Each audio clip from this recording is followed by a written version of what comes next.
సుబ్బిరామరెడ్డి తను ఎంత చాతుర్యం గల వ్యక్తి అంటే ఆయన ఎప్పుడూ విశాఖపట్నం నుంచే పోటీ చేసి గెలుస్తూ ఉంటాడు.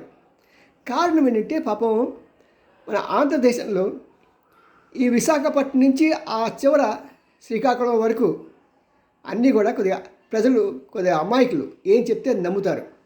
అందులో కొద్దిగా షోయింగ్ చేసి నేను ఈ బీచ్ రోడ్లో పెద్ద బంగ్లా ఉంది, అంతేకాదు మంచి మంచి క్లాస్ కార్లు, వీటన్నిటితో పాటు అమితాబ్ బచ్చన్ ఇంకా మంచి మంచి అందమైన అమ్మాయిలు అంతా కూడా ఈ చుట్టూ తిరుగుతూ ఉంటాడు.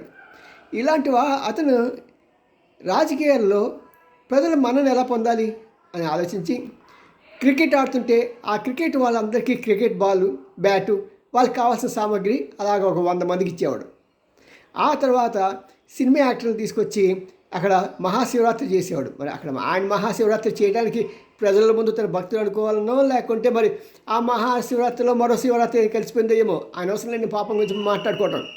మరి అలాగా చాలా టాక్టిక్స్గా వ్యవహరించేవాడు. అందులో ప్రెస్ మీట్లు కూడా ఒకసారి మద్దిలపాలెంలో కళాభారతిలో ప్రెస్ మీట్ పెట్టాడు.